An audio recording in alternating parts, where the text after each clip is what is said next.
Hace 2,5 millones de años, en África, los primeros homínidos hoy conocidos, a los que se les bautizó con el nombre de Homo habilis, habilis como el nombre latino de la especie, porque fabricaban herramientas, desarrollaron lo que los expertos de la paleoantropología han denominado cultura, industria lítica, o los ingleses muy atinadamente como Stone Technology, la tecnología de la piedra.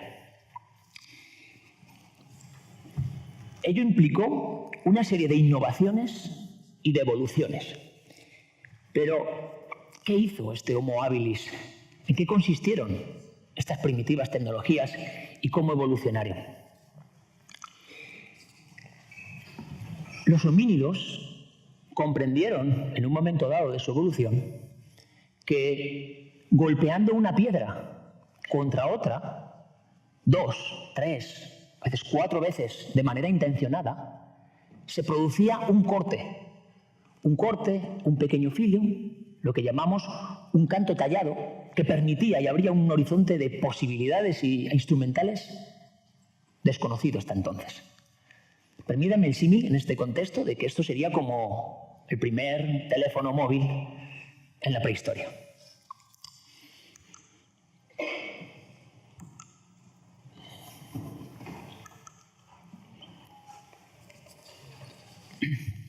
Durante 1,5 millones de años, 1,5 millones de años, la especie, nuestra especie, entendió que si en vez de aplicar 4 o 5 golpes daba 10, 12 en diferentes orientaciones, iba consiguiendo una piedra más pulimentadas, con nuevos cortes y, por lo tanto, con nuevas posibilidades instrumentales y nuevos desarrollos. Solo unos cientos de miles de años después, esa evolución le permitió entender que con golpes en otras orientaciones, además, esas piedras iban adquiriendo filos cortantes, puntos e incluso algo muy importante, darse cuenta de que el instrumento, la piedra, podía adquirir autonomía, salirse de la mano y poderse atar a palos, a extremidades más largas con las cuales fabricar hachas, instrumentos que ya no solo valían para cortar, para elaborar más cosas, sino para cazar, que es de lo que iba la prehistoria, de sobrevivir. Y nuestros inteligentes Homo sapiens, hace 50.000 años, llevaron a cabo una innovación fascinante. Abandonaron las piedras para golpear otras piedras y vieron que cuando cazaban venados, los cuernos que tenían esos venados, entre otras cosas, podían servir para tallar, para moldear, para hacer cortes, para desarrollar herramientas mucho más poderosas, más sofisticadas, flechas, sílex. Habían desarrollado el iPhone X. Bien, esta reflexión nos daba también algo fundamental. Estos ancestros nuestros primitivos, por rudimentaria que ahora parezca esa tecnología, estas innovaciones les dieron poder. Y basta hacer un recorrido a lo largo de la historia, que a veces yo digo que es como ir con luces largas por autopista, ¿no? Nos permite ver en la dimensión del tiempo cómo se producen las evoluciones y los cambios. De repente nos trasladamos a lo que fue superar la industria, la tecnología de la piedra lítica, y piensen lo que fueron, y de esto tenemos más imágenes por las películas, los metales, el descubrimiento de los metales y las aleaciones de los metales. Los grupos humanos, luego civilizaciones que fueron capaces de innovar y tener estas nuevas tecnologías, fueron hegemónicas, dominaron el mundo. Sus culturas, sus civilizaciones. Si eso lo extendemos hasta el siglo XX y los usos de la física nuclear, ustedes entenderán qué capacidad ha ido dando la innovación tecnológica a las personas, a los grupos humanos, a los países. Pero la pregunta esencial por la que yo he traído este hecho, o he querido iniciar mi charla con esta anécdota, es algo mucho más importante, que es una pregunta. ¿Cuál es la única diferencia, la diferencia esencial en este largo proceso histórico de innovación y desarrollo tecnológico? La única diferencia es el tiempo, la aceleración del tiempo, un nuevo régimen de temporalidad. Es decir, el ritmo vertiginoso en el que los cambios se han ido sucediendo y qué es lo que caracteriza al mundo moderno. Lo que en otras etapas históricas se medía en millones de años, en cientos de miles, en miles de años, hoy lo medimos en días, en horas, en minutos, en segundos, o como veremos seguramente hoy, en la clave, en tiempo real. El anuncio de los iPhone que yo mencionaba el otro día en Nueva York, en tiempo real todo el mundo estaba conociendo esa innovación, las nuevas herramientas, las posibilidades, las nuevas utilidades que nos daba. Ese es el cambio fundamental que ha jalonado la evolución de la especie humana y de los cambios y las tecnologías que desarrolla. Pero no todas las personas vivimos en el mismo tiempo histórico.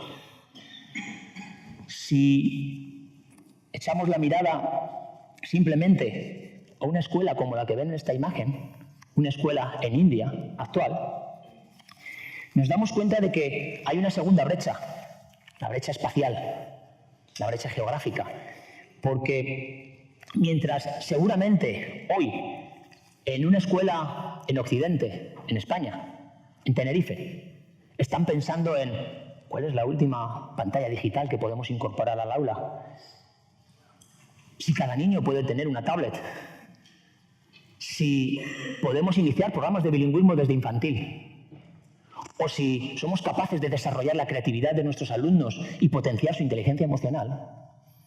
En la India, y curiosamente, pensémoslo, en casi todas las zonas más pobladas de nuestro planeta, en Asia, en África y en buena parte de América, las condiciones reales, materiales y los condicionantes que tienen para acceder a bases fundamentales, como se dice aquí, de conocimiento y de competencia, son totalmente diferentes.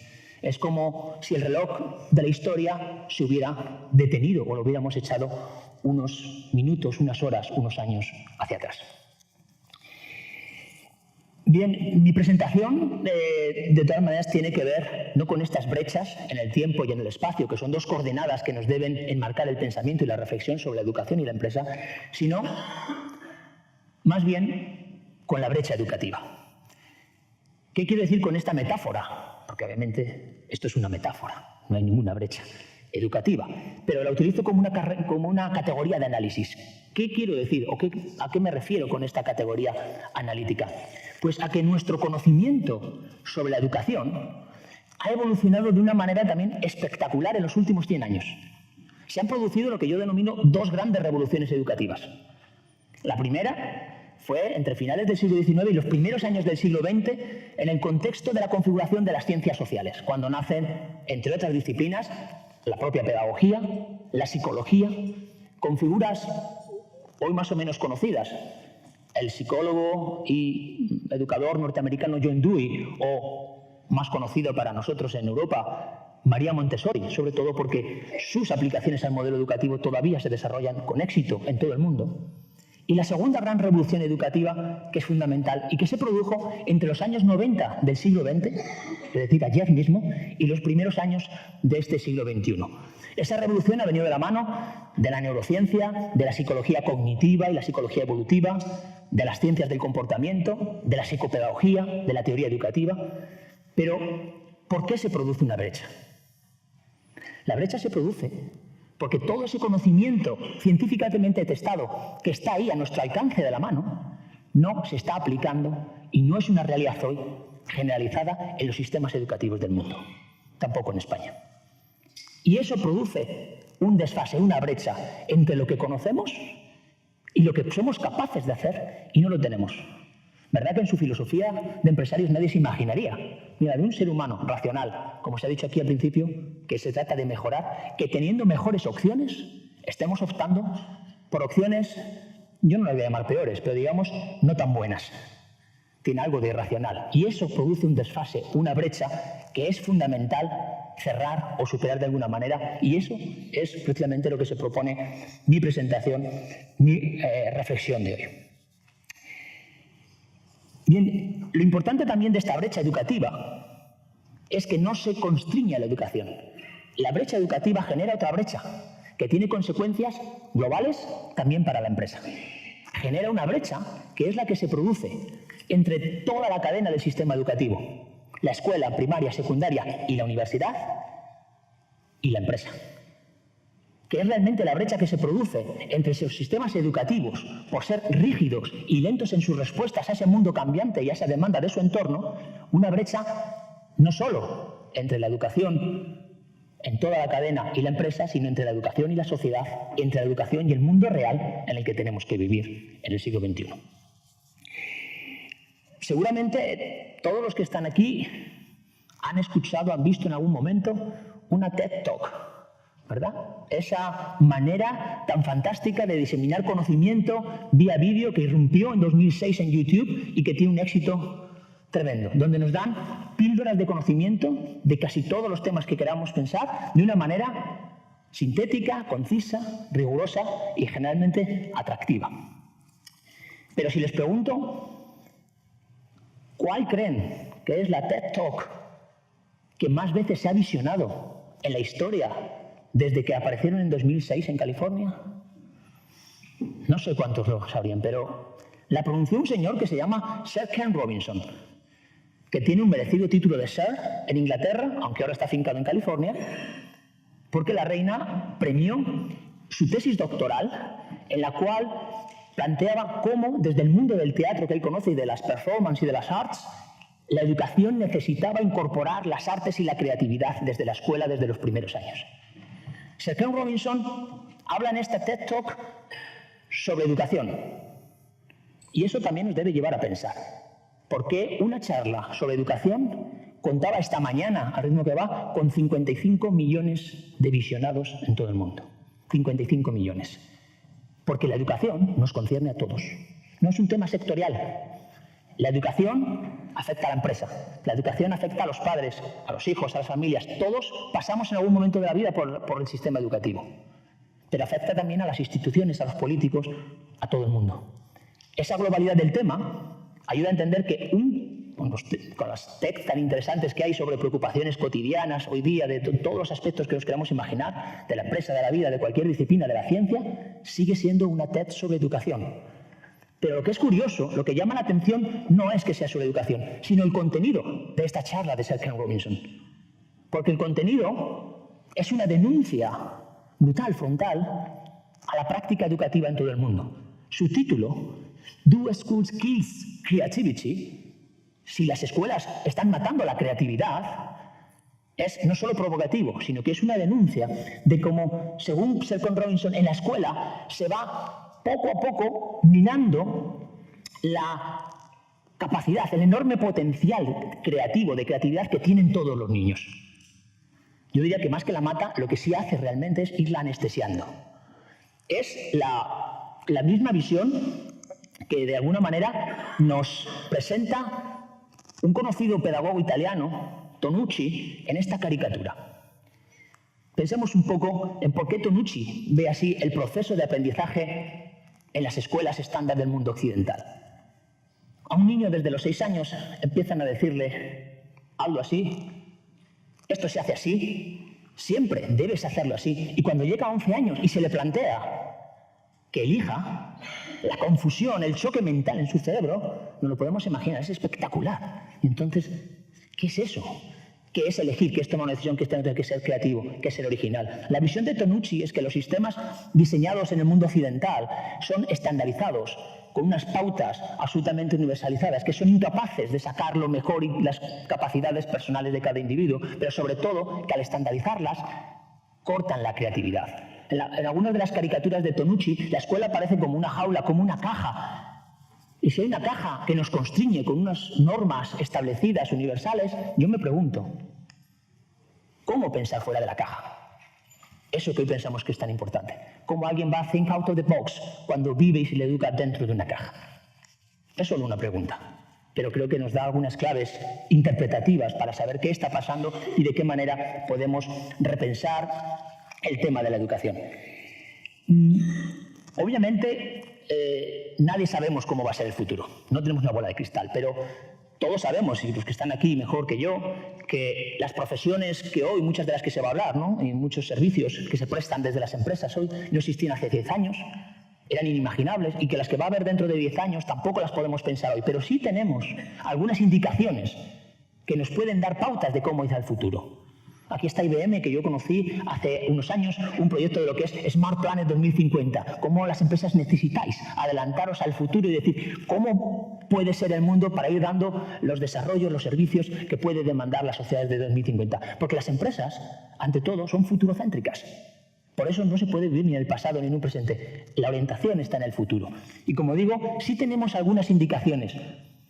Echemos un vistazo por un momento a lo que el Foro Mundial de la Educación, de la Economía, plantea como las habilidades, las skills, las competencias, diríamos en términos educativos, que las empresas más van a demandar en 2020. Si comparáramos la de 2015 con la anterior de 2010, es alucinante porque muchas de ellas ni existían tampoco. Entonces, si en el 2020 vemos algunas cosas fundamentales. La primera, cualquiera, no solo las empresas, yo creo que cualquier institución queremos trabajar con gente que sepa resolver problemas complejos. Pero obviamente, resolver problemas complejos requiere muchas de las otras competencias listadas, como pensamiento crítico. El pensamiento crítico ha crecido desde ser la cuarta competencia a la segunda, pero también encierra de nuevo una brecha. Como se dijo aquí, lo hablamos anoche, los sistemas educativos no están, aunque se dice mucho en los discursos, pensamiento crítico. Hay una fase previa a eso, hay que ser realistas. Lo que hay que enseñar es a pensar. Y luego tendremos tiempo de tener pensamiento crítico, pero la base es pensar.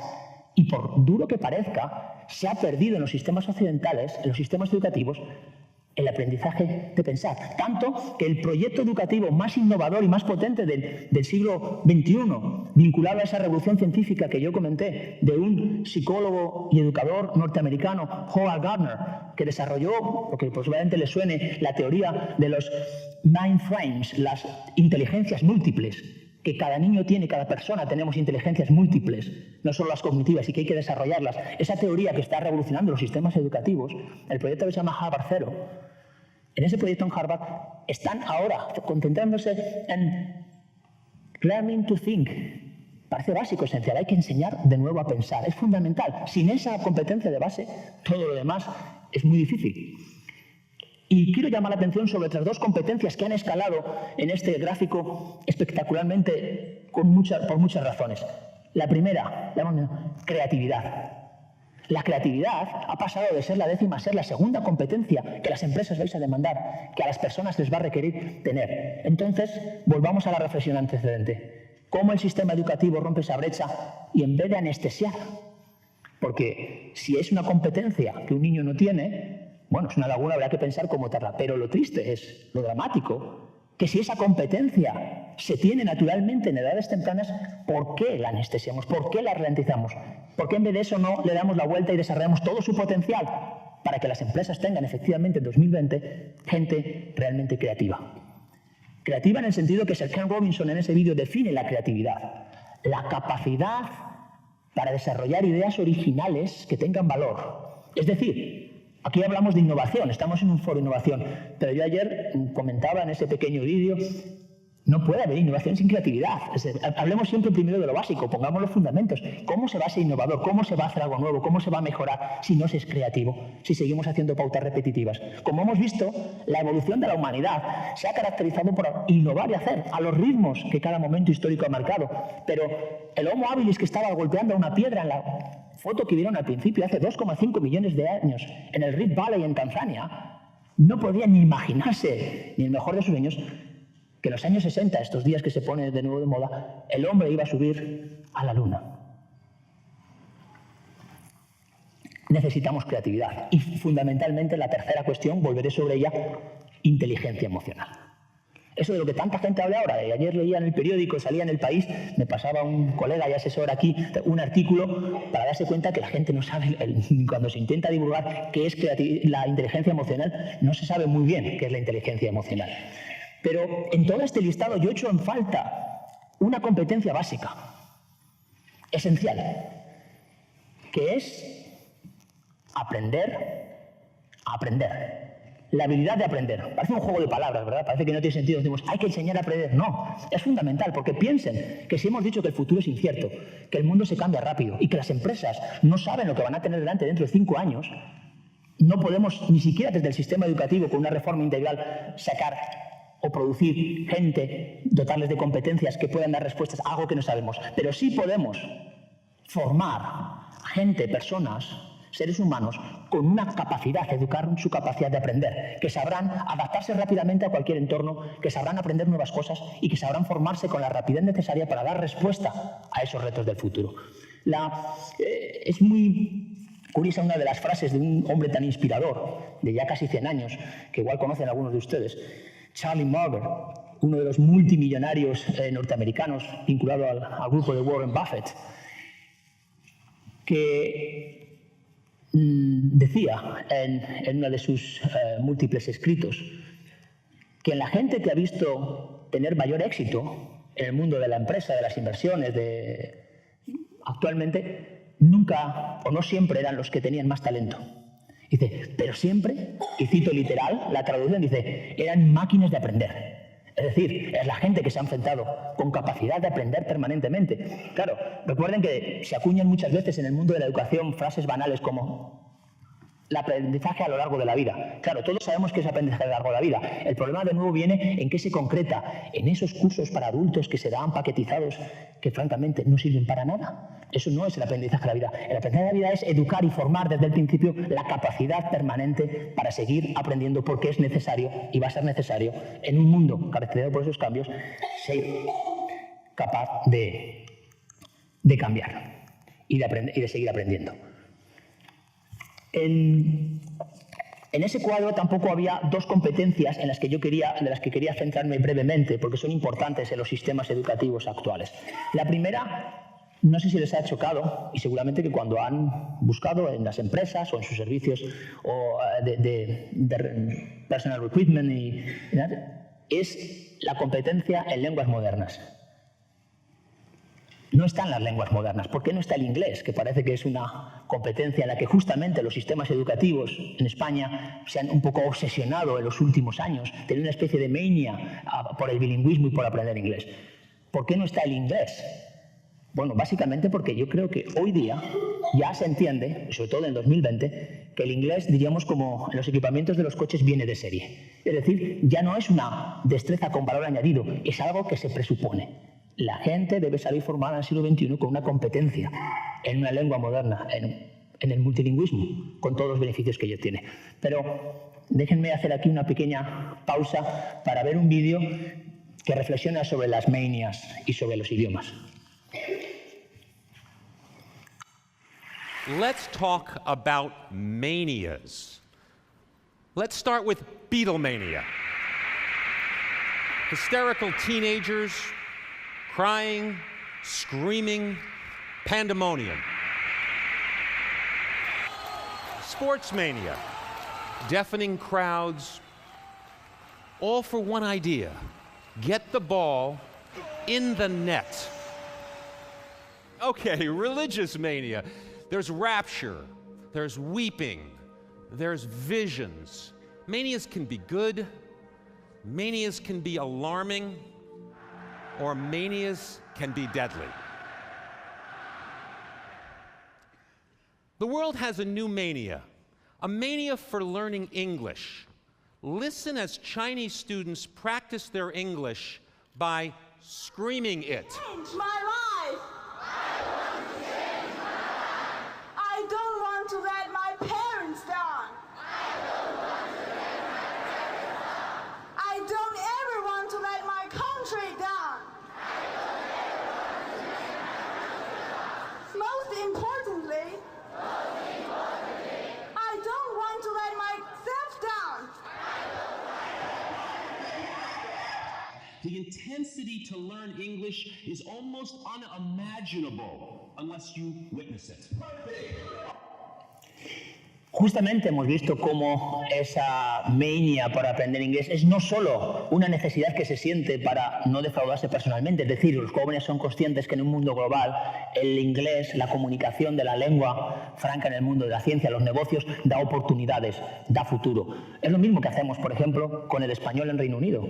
Enseñamos español en las escuelas británicas porque hay una tendencia dominante de las instituciones y los gobiernos para aprender lenguas como el español que son globales y que les permiten, entre otras cosas, abrir oportunidades de negocio con el mundo latinoamericano, con Estados Unidos, etc. Luego, las lenguas siempre han sido además una industria. No olvidemos que el español, en todos los cálculos y estimaciones de impacto económico, puede llegar hasta el 15-16% del PIB de nuestro país. Pero en Reino Unido, solamente en Reino Unido, la industria del inglés, de la enseñanza del inglés, les genera 1,2 billones, teniendo en cuenta que ellos hablan de miles de millones como los norteamericanos, 1,2 billones de libras en exportación y 2,5 billones de libras anuales el negocio derivado solo en el Reino Unido. Por lo tanto, también hay una potente industria en el aprendizaje. Pero mi reflexión va más allá para establecer un paralelismo de por qué esto ya es una competencia básica y no está en esa lista. Pensemos lo que sucedía en el siglo XIX en España. En España, antes de ayer, en 1900, más del 50% de la población no sabía leer ni escribir. Por lo tanto, en el siglo XIX, cuando por primera vez una constitución como la de Cádiz dice que la enseñanza tiene que ser universal en la escuela para todos los jóvenes, niños y niñas del país, de la nación, lo que está estableciendo es que justamente, paradójicamente, como pueden ver, la educación universalizada, conocida, moderna, se crea para romper brechas. La brecha que se genera entre los que pueden leer y los que no, que les da acceso a las profesiones, al trabajo, al éxito personal y profesional. Para romper la brecha que entonces se genera a nivel socioeconómico entre quienes pueden acceder y no a la educación. Es decir, eso es lo paradójico, que algo creado para romper brechas esté generando brechas.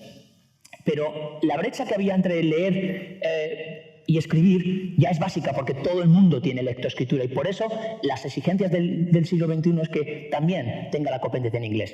Cuando vemos el sistema educativo español y leen las noticias de prensa, siempre hay una referencia en todas las instituciones, el fracaso educativo. ¿Pero qué es el fracaso educativo? Llamamos fracaso educativo a los niños que cuando llegan a cuarto de la ESO no han llegado en su año y han aprobado todas las asignaturas.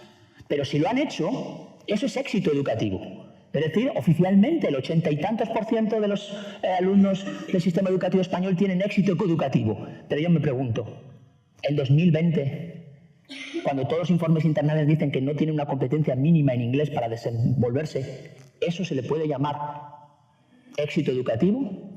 ¿Debemos ser más exigentes con el sistema e intentar que de verdad estas competencias se adquieran plenamente a esa edad? Bueno, esa es una reflexión fundamental. Y junto a esa alfabetización del siglo XXI, que son las lenguas modernas, hay otras alfabetizaciones. Una, obviamente, la más conocida, la digital, la de las nuevas tecnologías. Se ha mencionado antes, pero a veces se pensó que era una moda llegar a las nuevas tecnologías, pero las nuevas tecnologías han irrumpido en el mundo de la educación. No como se pensó al principio, que se confundía high teach con high tech. Si tenemos mucha tecnología, hay más calidad de aprendizaje. Eso es falso, porque se confunde el medio con los fines. La tecnología es un medio, pero la tecnología se ha irrumpido en la escuela, igual que en el resto del mundo, para transformar radicalmente los entornos de aprendizaje, las maneras en las que enseñamos y las maneras en las que se aprende.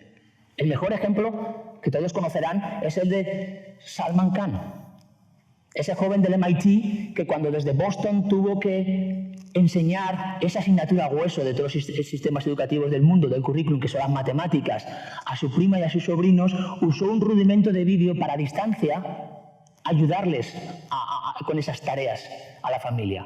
Algo que fue un fenómeno de tal éxito que pronto Khan dejó su oficio de inversor para dedicarse a crear una Khan Academy en la que millones de personas, todos los años, millones de personas se forman, estudian, forman a distancia. Lo que hizo con eso es darle la vuelta al proceso de aprendizaje, no tener una herramienta, luego lo hizo a través de YouTube, sino pensar que la educación es una cuestión más bien de coaching, no de transmitir conocimientos, que es obsoleto hoy, sino que la persona que tiene los conocimientos hace un seguimiento, una tutelación, acompaña al sujeto activo de aprendizaje y le va haciendo un coaching educativo para que realmente, y eso se puede hacer a distancia. Y con eso se crea lo que se llama las clases flip classroom, es decir, se invierte el modelo. El protagonismo del alumno y la persona que tiene conocimientos plantea problemas, discute, guía en el aprendizaje que uno va haciendo por sí mismo. Entonces, ese cambio ha llegado, y ha llegado no solo con este uso de tecnología, sino con un aspecto fundamental, la gamificación, lo que en español llamamos la ludificación, las apps. A veces se piensa que eso es simplemente una cuestión de hacer divertida la educación, de que a los niños se lo pasen bien, se enganchen. No, eso es frivolizar algo tan importante como la educación. La educación es esfuerzo, la educación es exigencia, la educación es adquirir competencias para toda la vida. Es un proceso importante que nunca puede tomarse a pleno juego, pero sí que las apps y la gamificación pueden ser utilizadas de manera muy positiva en el desarrollo de muchas competencias y habilidades que esta generación C, que vive, se mueve y siente en torno a un nuevo mundo generado por la mecánica de juegos, puede entender. Se comprueba con los niños en el potencial de la educación que a través de la gamificación, de llevar los contenidos a entornos de juego, no a un juego, sino a la mecánica de juegos, se consiguen cosas tan importantes como que haya desafíos y retos. Cuando un juego incluye niveles, hace que un niño tenga un desafío. Y una cosa muy importante, esa que también decimos que es tan importante hoy día, el aprender a caerte muchas veces, levantarte, superar la frustración. Eso, que en la vida a veces supone el hundimiento de las personas o de las carreras profesionales, a un niño en el entorno de juego es algo absolutamente normal. Entiende que falla y que tiene que fallar muchas veces. Y que cuando ha fallado para superar un nivel, tiene que cambiar las estrategias, pero vuelve a jugar, porque quiere llegar a subir el nivel. Y por lo tanto consigue la perseverancia. Y consigue, cuando ese desafío es superado, tener un refuerzo positivo, tiene un premio, consigue niveles, consigue trofeos, consigue cosas. Y por lo tanto, a través de la aplicación, conseguimos incluso algunas de las cosas que el sistema educativo no consigue en la actualidad, que es engagement, la implicación, el focus, la atención, la concentración. ¿Por qué un niño que igual en una clase de Tonucci no puede parar quieto en un pupitre, en una clase aburrida, en un entorno obsoleto, 2 minutos, puede estar 1 hora concentrando en un juego, desarrollando su propia aplicación, creando sus pantallas, concentrado, aprendiendo y desarrollando su inteligencia? Pensémoslo también.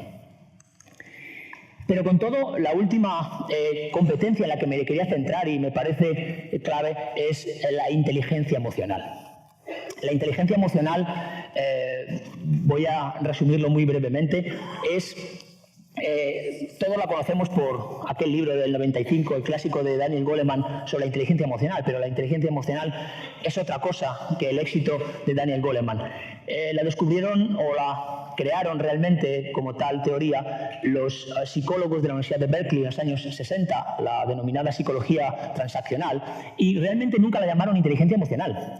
Se llamó Emotional Literacy, alfabetización emocional, que venía a completar ese cuadro de las alfabetizaciones modernas con la necesidad de desarrollar todo el potencial emocional de los seres humanos, ¿no? Como decía Sir Ken Robinson, cuántas gentes inteligentes se comportan estúpidamente emocionalmente, y eso le supone un fracaso en la vida, ¿no? Bueno, pues concentrarse en el aprendizaje de las emociones, que conocemos más en la empatía. Si ustedes van a la página web de cómo Goleman ha desarrollado esto, que no es para aplicarlo a la educación, sino a la empresa, lo que ha derivado es en que todos los veranos en Chicago forma a los empresarios y a los dirigentes de grandes compañías de todo el mundo en estrategias de negociación, de inteligencias interpersonales, de desarrollo intelectual, emocional, social, de liderazgo, y ha incorporado un aspecto fundamental: entornos de trabajo. Cómo los entornos de trabajo de las empresas han cambiado. Y señala Goleman, que es muy curioso, hoy lo que decide que alguien le contraten en una empresa, pero más importante, que permanezca en la empresa, e incluso más importante, que promocione dentro de la empresa, tiene que ver con skills que dice probablemente de las que nunca te han hablado en la escuela. Y volvemos otra vez a la gran brecha educativa. Efectivamente, tiene que ver cosas que no tienen que ver con tu expertise, con tu training, con tu experiencia, sino cómo en un entorno de trabajo eres capaz de gestionar y moverte con las demás personas. Y eso es un aspecto fundamental de la inteligencia emocional, que además esto no es una ficción. En España, la Fundación Marcel Novotin ha desarrollado un espectacular proyecto práctico durante años con la Universidad de Yale para llevar al currículum escolar cómo se puede entrenar y desarrollar la educación y las competencias emocionales desde la escuela. Pero de nuevo, si miramos a los currículums de los sistemas educativos, esto no está en la práctica. Aunque sabemos que está ahí, sabemos cómo hacerlo. Pero no hay que desesperarse, porque el tiempo, lo que ayer parece ridículo, hoy nos parece normal. Lo que en 1882, y como voy a concluir y no tengo tiempo, no me voy a extender en esta caricatura, pero dirán, ¿qué hace una caricatura como esta en un lugar como este? Bueno, simplemente quería de nuevo el tiempo y ver cómo evolucionan las cosas. Cuando en 1882 un señor, que no les voy a preguntar hoy, poco conocido, pero que está en el centro, que se llama José Echegaray, y fue el primer premio Nobel español en 1904, premio Nobel en literatura a pesar de ser matemático, generó en su sociedad esta risa y esta sensación de ridiculez por una cuestión. Él y sus compañeros liberaldemócratas propusieron al gobierno que la educación física fuera obligatoria en la escuela. La prensa de la época reaccionó pensando que estos señores eran como un circo, es decir, la educación física en la escuela. Bueno, un año después, tan solo, los pioneros de la Institución Libre de Enseñanza que vinieron del primer Congreso Pedagógico Mundial de Londres del 83 y trajeron el primer balón que hincharon para que los niños jugaran al fútbol en la escuela, introdujeron la música para educar los sentimientos y la inteligencia, o sea, la educación física. De alguna manera, en lo que entonces la educación física estaba fuera del currículum, hoy es una normalidad y nos parecería inaudito que no estuviera. Algo así espero que pase con la educación emocional. Recapitulando, he querido en esta presentación, y agradezco enormemente a Heiser que me haya dado la oportunidad de venir aquí a hablar con ustedes de educación, identificar un problema, la brecha educativa, rastrear sus orígenes, el cambio radical en los regímenes de tiempo, de la temporalidad que ha experimentado el mundo moderno, los cambios, los retos y los desafíos que ello plantea a toda la sociedad, desde la escuela hasta la empresa, la vinculación que eso tiene para la empresa, pero sobre todo he intentado esbozar, que luego podremos en el networking profundizar si quieren, algunas pautas, algunas ideas de cómo podríamos contribuir a solucionar esa brecha. Esa brecha, si no se soluciona, habrá dos escenarios más o menos que uno puede ir simplificando. El primero, que no se solucione y tengáis que seguir siendo las empresas y los empresarios quienes tengan que formar, buscar las competencias de las personas para dar respuesta a los retos que os plantea el futuro. Lo cual es un escenario, complicado. Escenario 2, que el sistema educativo sea el que asuma la responsabilidad, y mi opinión es que el Estado es el que debe dar a las personas, empoderarlas con las competencias para que tengan éxito personal y profesional en el futuro. Entonces, entre todos, creo que esa brecha debemos reducirla, porque si no, las propias personas, como decían estos chicos del vídeo chino, se sentirán fracasadas, se sentirán que de alguna manera su sociedad no les ha formado para afrontar los retos del futuro. Yo creo que hoy, siglo XXI, no se puede pensar la educación de otra manera. Muchas gracias.